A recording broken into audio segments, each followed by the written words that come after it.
Salut à tous, on se retrouve pour l'épisode 3342 du Zap Image. On commence aujourd'hui, ce dimanche 29 juin avec des anniversaires comme d'habitude.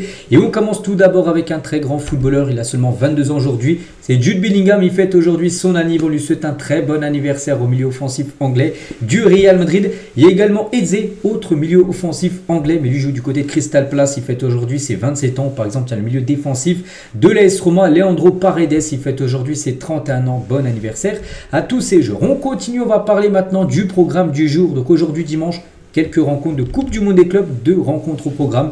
Donc tout d'abord, le Paris Saint-Germain contre l'Inter Miami, c'est tout à l'heure à 18 h. Et ce soir, 22 h, Flamengo, équipe brésilienne contre le Bayern Munich. Donc les deux vainqueurs s'affronteront après en quart de finale. Et nous, on va parler surtout de ce Paris Saint-Germain Inter Miami. Donc, grosse affiche. Voilà. Pourquoi? Pas parce que le PSG est champion d'Europe. Miami, c'est une équipe qui a été invitée pour jouer cette compétition. Bon, moi, à vrai dire, là, quand je vois cette confrontation, pour moi, le PSG, bien sûr, est favori. Après, ça reste du football. On sait qu'il y a souvent des surprises, bien sûr, dans le foot. Et on va parler d'un joueur où ça sera un match spécial pour lui. C'est bien sûr Léo Messi. Donc il y a 2 ans, Messi bien sûr quittait le Paris Saint-Germain parce que ça ne se passait pas super bien pour lui. Et on va revenir sur quelques infos de Messi. Donc Messi n'a pas digéré sa suspension au PSG après avoir zappé un entraînement. Donc en mai 2023, donc quelques semaines avant de partir, il avait quitté lors du Mercato 2023 l'été. Donc en mai, donc quelques semaines avant, l'Argentin s'était rendu en Arabie Saoudite pour un sponsor sans l'autorisation du PSG. Il avait séché en gros des entraînements sans que le PSG le sache. Donc du coup, c'était pas du tout passé. En plus, Paris là, venait juste d'être éliminé en Ligue des Champions contre le Bayern Munich. Donc voilà, il était pointé du doigt, tout ça. Donc résultat, 2 semaines de suspension avec retenue sur salaire. Voilà. Donc cette vidéo d'excuse était l'initiative de son entourage qui l'avait habillé comme un guignol, selon l'un de ses proches. Souvenez-vous, avec sa enfin pas cravate, mais en costard, tout ça. Il s'était excusé, il a dit j'aurais pas dû faire ça, tout ça. Et cette vidéo-là, les gars, il digère toujours pas Messi d'avoir dû faire cette vidéo pour s'excuser. Donc l'épisode de cette suspension est la raison numéro 1 de la rancœur de Messi contre les dirigeants parisiens. C'est surtout à cause de ça qu'il en veut au PSG. Depuis, chaque prise de parole pour lui est l'occasion de se venger en visant le Paris Saint-Germain. Même certains de ses proches sont surpris par cette attitude, en gros, qu'il a encore autant de rancœur, encore autant de rage contre le PSG, parce que non, des fois 1 ou 2 ans après, t'apaises. Non les gars, toutes les interviews qu'il a pu faire depuis son départ du PSG, il dit en gros, ça reflète, c'est que je me sentais pas bien au PSG, ni ma famille, je voulais pas venir au Paris Saint-Germain, tout ça, c'était une mauvaise période de ma carrière, tout ça. Voilà. Bon, après, il a quand même joué au Paris Saint-Germain, mais vraiment, il veut se venger du PSG. C'est pour ça que tout à l'heure, les gars, il aimerait tout simplement éliminer le Paris Saint-Germain. Léo Messi, et Messi avait le sentiment que le PSG protégeait Mbappé. Un témoin de l'époque raconte le mal-être de Messi à Paris, donc il n'a pas passé un bon moment à Paris. Il ne pouvait pas sortir, il se retrouvait au milieu de la rivalité Neymar-Mbappé. Il avait le sentiment que le club protégeait le Français et n'a même pas été honoré pour son titre de champion du monde avec l'Argentine, qui avait été gagné bien sûr.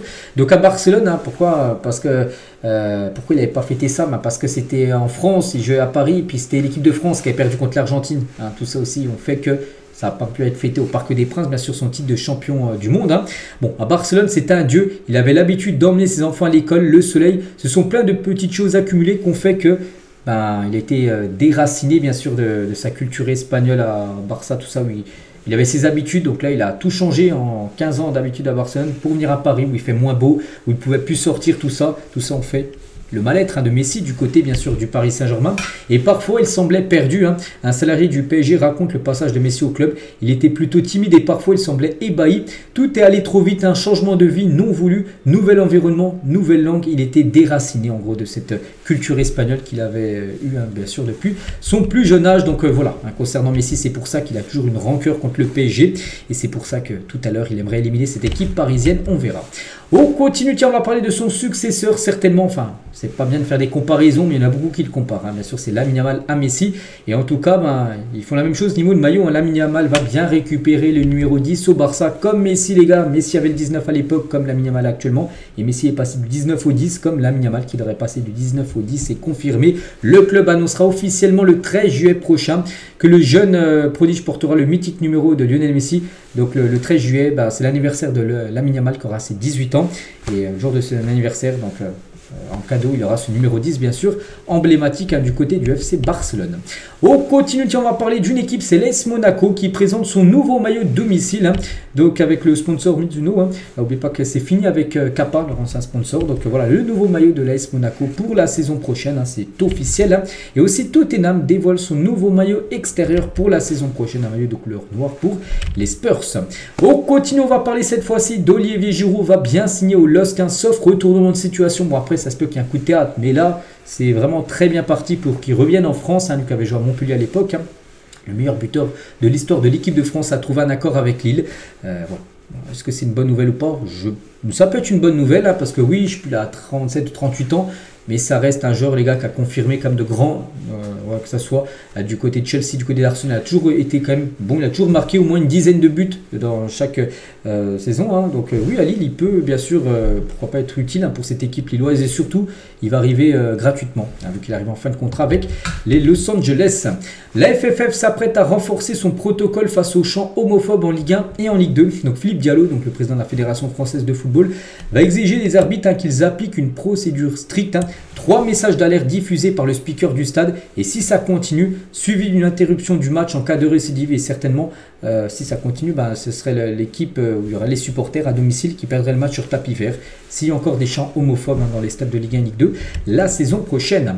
Voici le classement des 10 joueurs français les plus chers selon Transfermarkt. Donc le joueur le plus cher, c'est Kylian Mbappé. Bon, sa valeur, je crois que ça va être 180 millions d'euros à peu près.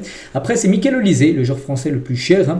Ensuite, il y a Désiré Doué, 3e. Il y a Dembélé, 4e. Il y a Saliba, il y a Hugo Ekitike, Thuram, Tchouaméni, Barcola et Jules Koundé à la 10e position. On continue toujours avec les joueurs français et Adil Rami. Donc pour Adil Rami, Karim Benzema ne fait pas partie du top 5 des meilleurs joueurs français de l'histoire. Il était sur un petit jeu sur TikTok, puis en gros, chaque joueur français devait désigner s'il est dans le top 3, top 5, top 10. Donc il le met dans le top 10, mais pas à partir de la 5e place, entre la 5e et la 10e place.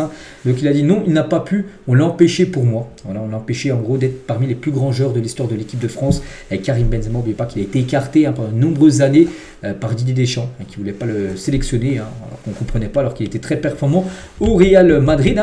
Et concernant Kylian Mbappé, donc Adil Rami ne met pas encore Mbappé dans les 5 plus grands joueurs français, il le met de la 5e à 10e position comme Benzema, mais pas de la 5e à la première position. Bon, je pense qu'Adil Rami, il y a peut-être des joueurs comme Zidane, Platini, tout ça, mais pas de Mbappé parmi les 5 meilleurs joueurs de l'histoire de l'équipe de France.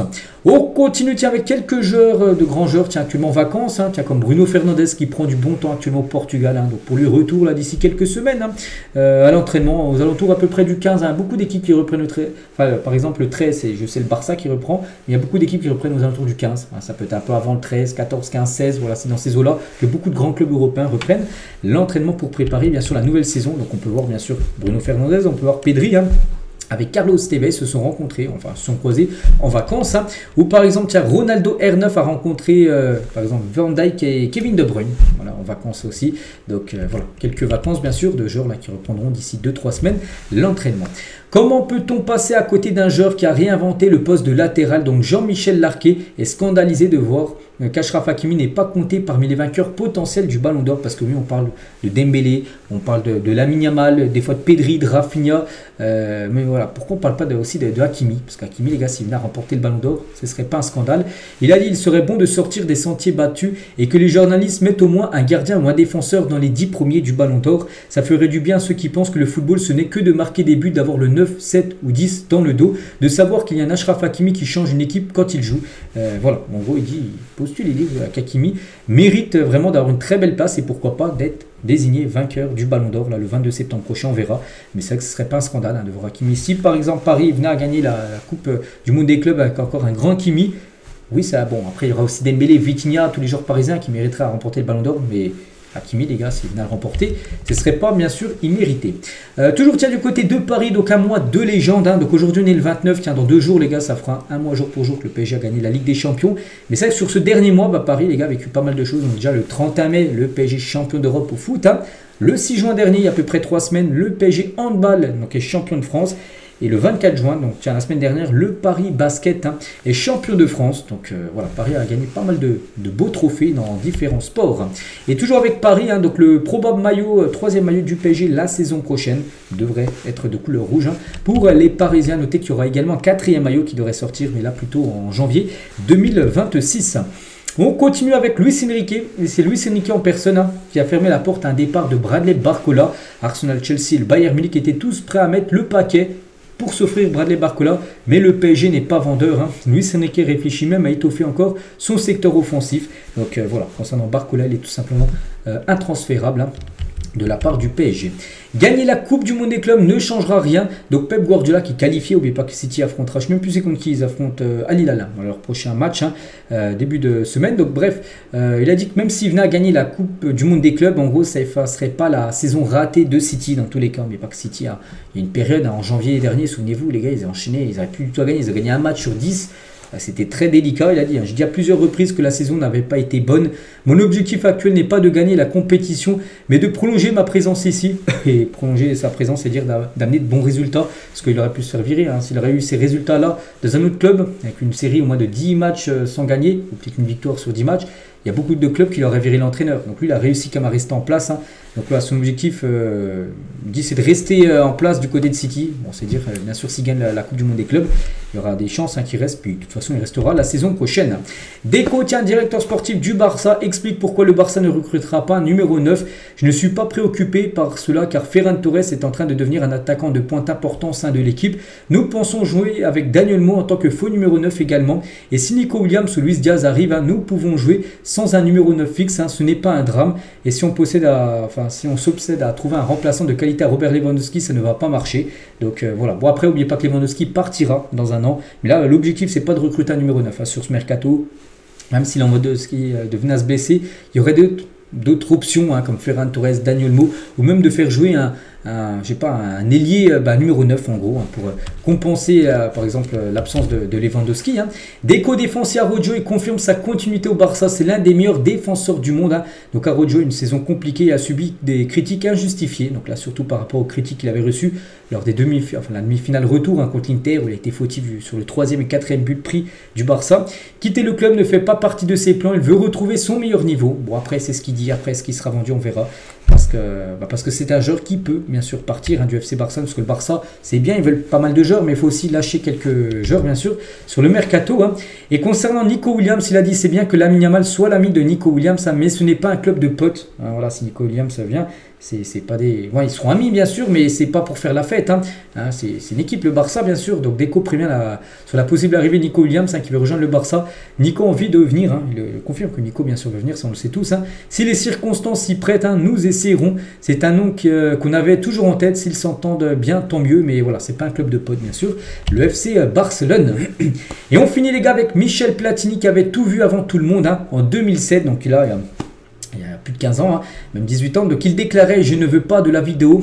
Donc il faut laisser le foot humain en gros. Sinon dans 15 ans, donc là on va dire 15 ans après, il y aura 10 ordinateurs, 10 radars autour du terrain et un arbitre qui annoncera par micro les fautes et les décisions. Et ben oui, c'est maintenant ça bien sûr. Parce que lui il a toujours été contre la VAR, parce que lui il veut que le foot, voilà, c'est... S'il y a des erreurs d'arbitrage, voilà, c'est comme ça. Mais non, on peut voir que la VAR a totalement pour moi changé le foot. Les ex ont fait le bilan de la VAR ça a été mis en place depuis 4-5 ans. Pour moi, c'est une totale réussite. C'est vrai qu'au début, ça prenait beaucoup de temps. Souvenez-vous, la VAR, lors des premiers mois, des fois, ça prenait une décision 7-8 minutes juste pour voir s'il y avait une faute ou un penalty. Bon, des fois, ça le prend aussi, mais maintenant, ça prend vraiment très peu de secondes. Pour moi, la VAR, c'est totalement une réussite. Et tu es obligé de mettre ça, surtout vu maintenant le football, l'ampleur que ça prend, l'argent aussi qui est autour du football. Et des fois, te faire voler un but alors que ton but était valable. Donc oui, la VAR remet les choses, on va dire, dans l'ordre. Donc pour moi, je suis totalement convaincu. Donc après, bon, lui, il a toujours été contre, il est toujours contre, mais bien sûr. Michel Platini, donc voilà les gars ce qu'il y a à dire aujourd'hui. J'espère que ça vous a plu. Donc je vous souhaite une bonne journée, un bon match pour ceux qui vont regarder les 2 rencontres de Coupe du Monde des clubs. Et nous, on se retrouve demain, bien sûr. Demain lundi, on fera le débrief de tout ça. Les bonnes journées à vous et à demain.